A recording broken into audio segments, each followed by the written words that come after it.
All right, so this is what a dog's love language is. You can see that I'm. Oh my gosh. How am I supposed to do this? How am I supposed Suki has no love language, by the way. How am I supposed to do the demonstration like Oh this? my gosh. Oh my gosh, this is a disaster. Come on, Maggie, let's go, baby. Fine, Trixie, you can come. All right. Hey guys, LE here. You know, I always hear people talking about the love languages. People always say, do I prefer physical touch? Do I prefer words of affirmation, quality time, gift giving, whatever the case may be. But have you ever considered what a dog's love language is before? Have you? Check this out, folks. I think you'll find this interesting. All right, so for any of you that have ever wondered what a dog's love language is, this may blow your mind right here. You have any guesses, Dad? I know for a fact it's physical touch. Well, let's put that to the test. Here, Trixie, come on. All right. Here, watch this. So, physical touch, you say, right? You see Trixie's tail? See how fast it's wagging? Like medium speed? But then we start talking to her like this, all sweet and happy, so it's wagging faster. Trixie's such a good girl, baby. Watch this. So look, I'll be petting her with no words of affirmation. It's going kind of fast, and then I'll completely stop petting her, just hold her. Trixie, you're such a sweet girl, baby. You're such a sweet little dog. You're so good, Trixie. Oh my God. So you're trying to say her tail goes faster with the words of affirmation? Yeah? I don't know. I think that I've discovered a dog's love language right there. I think her tail was going equally fast both times. I don't know. That was funny though. I never saw that done before, Ellie. Yeah. I never saw that theory put to the test. I don't know. I think that right there. Try, can you do Maggie's? I'm curious about how Maggie. Maggie, come on, baby. I'm just gonna pet her as fast as I can. Give her so much love and stuff. And then I'll stop petting her entirely. Maggie, you're so sweet, baby. You're such a good dog, Maggie. All Oh my gosh, right, so all Maggie, so right. fast. So dogs need words of affirmation. I think that proves it right there, ladies and gentlemen. And also, if you don't know, Maggie is a very jealous girl. Yeah. Maggie is very jealous. Anyways, right now, Trixie is nowhere to be found. She just ran off who knows where. So I'll just do this part of the story with Maggie, the more calm of the two. Thank you for being so calm, Maggie. You're making this a lot easier on me. Anyways, so let's start with a little bit of background. Boxers. My dad has had boxers for a really long time. He's had them for about 25 years or so. Actually, there's my dad right there, speaking of the devil. So if he's not busy, I will get him to tell this part of the story for me. Dad, you have a second? Yeah? What's up? I was just doing the spotlight video on Maggie and Trixie. You got a moment to tell me about the boxers that you had before? I know you've had them for a really long time. Could you let me know before you start videoing me next time? This is not the look that I'd like people to know me as. Well, you're the one who walked in on the video. So since you're here, you might as well. What do you want to know? So I know you've had boxers for a really long time, since college, so about 25 plus years and counting. Yeah, for 25 years I've raised boxers. Yeah. It was Bud and Dee Dee. I wasn't Then alive it was for Max and Ruby. Ruby. I was alive for them. And then it was Tank and Dee Dee, and then Maggie. So can you tell the story about how we got Maggie? Because I remember we got Maggie Well, after. I will say this, that I've raised boxers for their entire lives. I've had boxers from the time they were puppies until the time that they... boxers are prone to cancer. I don't know if you know that or not. No. But boxers are very prone to getting cancer. And I've had several boxers who've gotten cancer after, 10, 12 years old. Yeah. And I've had most of them put down, euthanized when cancer gets so bad that they begin to get, really, really sick. Yeah. Ruby had horrible arthritis in her older age in her front legs, and she could not get up and walk. She was just kind of push herself around on her back legs. And so, no, I've raised boxers from puppies until they, until they've run their entire life cycle. So Yeah. what's your exact question? Just about Maggie, about like whenever we got her and stuff. So this is kind of a funny story, but it's not a funny story. So here's what's funny about it. There was a lady, so I'm a school teacher, obviously, and a lot of my students know that, your students know your whole life. And my students know me as a farmer and a guy that loves boxers and whatnot. And so I had a student in my class that her mom and dad were getting a divorce. They were separating. Oh, and she said, Mr. Morrow, my mom wants to talk to you about our dog. I'm like, okay, sure, whatever. So the mom contacts me and says they have this beautiful boxer. It's a female. She's young. She's under a year old, and they need to get rid of her. And she's registered, has all of her AKC papers.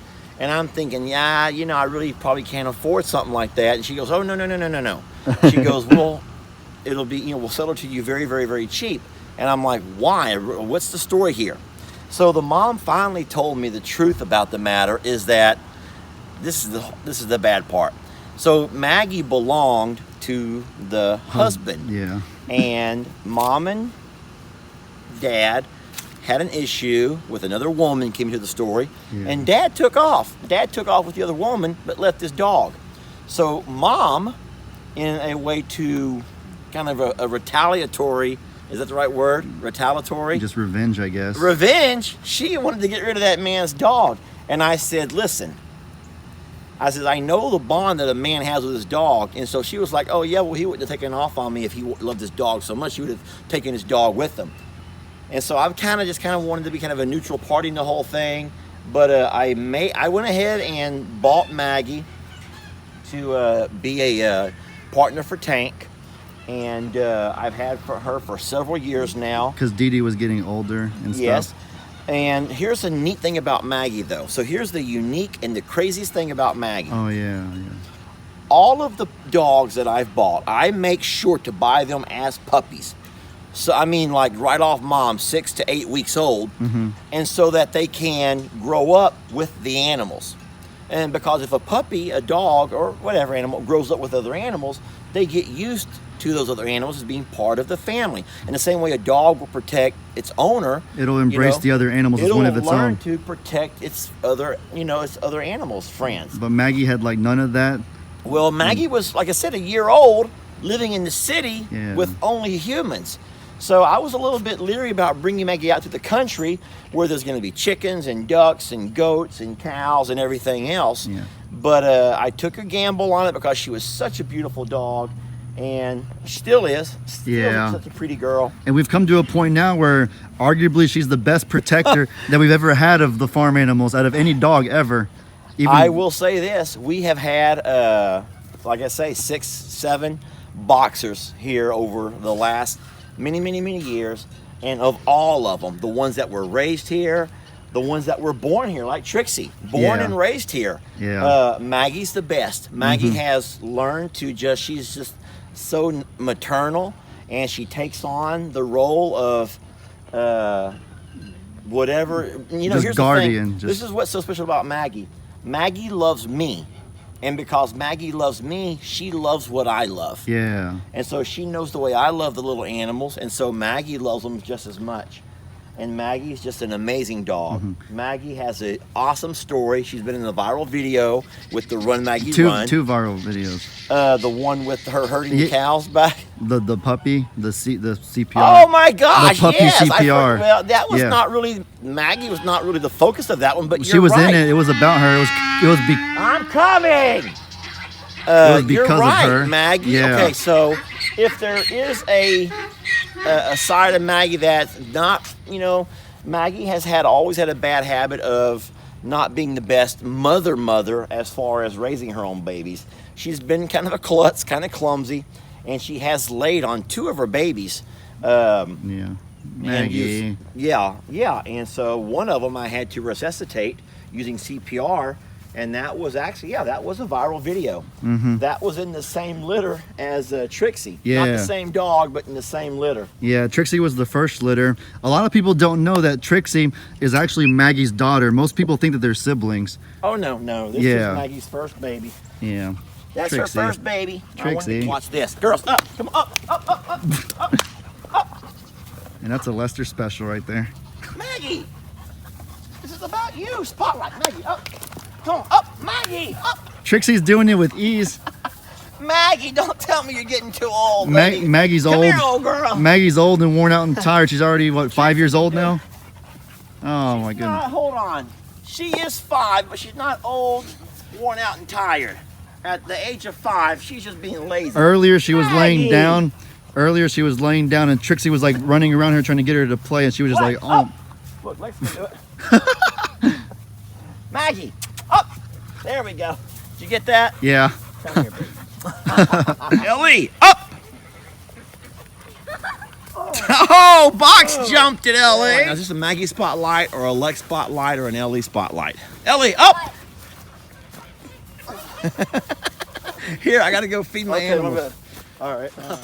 All right, guys, so the final piece of this video is gonna be how you tell Maggie and Trixie apart.